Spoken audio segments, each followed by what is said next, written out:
SMS کے ذریعے اسلامی بہن کا سوال ہے، اگر دستانے گلوز پہنے ہوں تو بلا حائل مصافحہ کرنے کی سنت پر عمل ہو جائے گا؟ اب دستانہ تو بلا حائل کیسے کہیں گے؟ حائل تو ہو گیا نا ہتھیلیوں میں، نہیں ہوا؟ کافی پرانا مسئلہ ہے یہ، ہاں اس یار، میں علماء کی رائے الگ الگ ہی اس میں بنتی ہے۔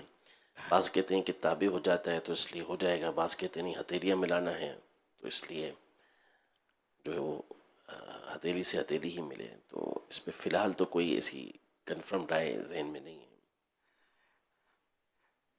تابع ان من ہو کر کے جو قرآن شریف نہیں اٹھا سکتا پہنا ہوا ہے تو بہرحال یہ کہ ابھی اس کا کوئی فائنل پتہ نہیں ہے۔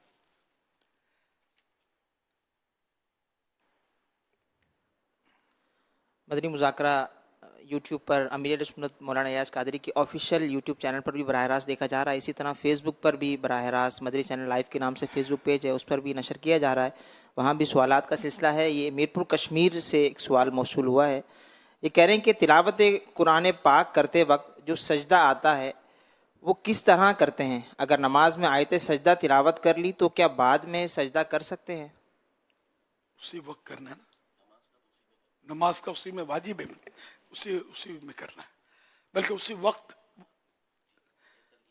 اگر فوراً رکوع میں چلا گیا تو نیت کر لی سجدہ تلاوت کی تو سجدہ ہو گیا، بقدر ضرورت تلاوت کر چکا ہے، سورہ فاتحہ کے بعد 3 آیتیں مثلاً پڑھ لی ہیں کم از کم، تو اب یہ کہ سجدی وہ تیسری آیت سمجھو کہ سجدہ تلاوت کی ہے یا چوتھی آیت سجدہ تلاوت کی ہے اور فوراً سجدہ تلاوت کی نیت شامل کر دی اور رکوع میں چلا گیا تو اس کا یہ رکوع بھی ہو گیا اور سجدہ تلاوت بھی ہو گیا۔ اور اگر مزید اس نے تلاوت کرنی ہے تو اب سجدہ کر لے، پہلے سجدہ کرنے کے بعد پھر اٹھ کر اپنی، جیسے تراویح میں ہمارے یہاں یہ تو جو بھی تراویح پڑھتے ہیں اس کو تجربہ ہوگا،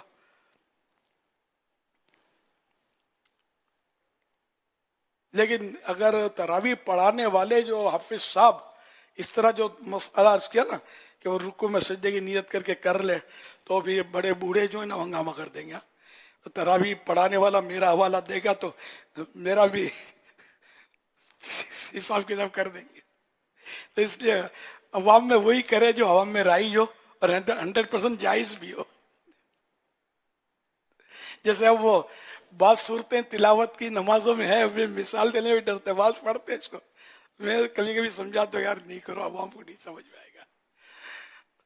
وہ جیسے 2 پیش ہو تو لام میں سب کرتے ہیں، سمجھ گئے کہ یہ عوام میں نہیں چلتا، عوام میں وہی کرے کہ جو عوام جس کو سمجھتی ہے، عوام کو تشویش میں ڈالنا نہیں ٹھیک، یہ پھر انکار کریں گے۔ جیسے 7 قراءت مشہور ہے نا ہمارے، سب کے سب حق ہیں، کسی ایک کا بھی انکار کرے گا تو کفر ہے۔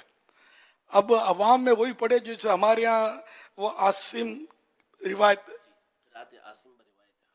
ہاں قراءت عاصم بروایت حفص، یعنی عاصم جو تھے یہ بہت بڑے قاری ہوئے، تو حضرت امام حفص ان کے راوی ہیں کہ یہ قراءت ان کی طرف سے، ہمارے یہ رائج ہے جو ہم پڑھتے ہیں نا قرآن شریف عام مسجدوں میں، پہلے پتہ نہیں ہے لیکن یہ وہی قراءت ہے۔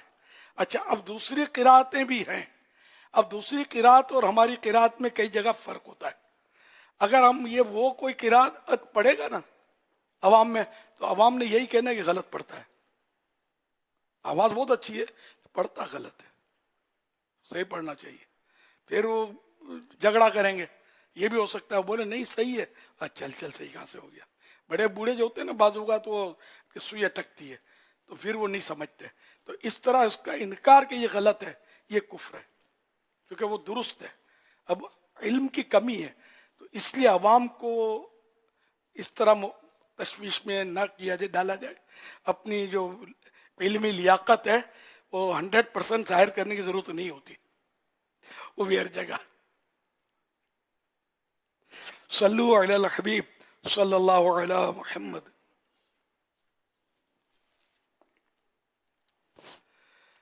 سجدہ تلاوت نماز میں فوراً کرنا واجب ہے، تاخیر کرے گا گناہ گار ہوگا، اور سجدہ کرنا بھول گیا تو جب تک حرمت نماز یعنی کوئی ایسا کام نہ کیا ہو جو منافی نماز ہے، نماز سے ہٹ کر ہے جو، تو تو حرمت نماز میں ہے، کر لے۔ اگرچہ سلام پھیر چکا ہو اور سجدہ سہو کرے۔ تاخیر سے مراد تین آیت سے زیادہ پڑھ لینا ہے، کم میں تاخیر نہیں، مگر آخر صورت میں اگر سجدہ واقع ہے، مثلا انشقت، تو صورت پوری کر کے سجدہ کرے گا، جب بھی حرج نہیں۔ تین آیات کی مقدار فوراً سے مراد یہ، جیسے آیت سجدہ کری پڑھی ایک دم سے سجدے میں چلا گیا، ٹھیک، ورنہ تین آیتوں کی مقدار اگر کر دیا تو تاخیر، دو آیتیں پڑھ کے بھی سجدہ کیا تو یہ تاخیر نہیں ہے۔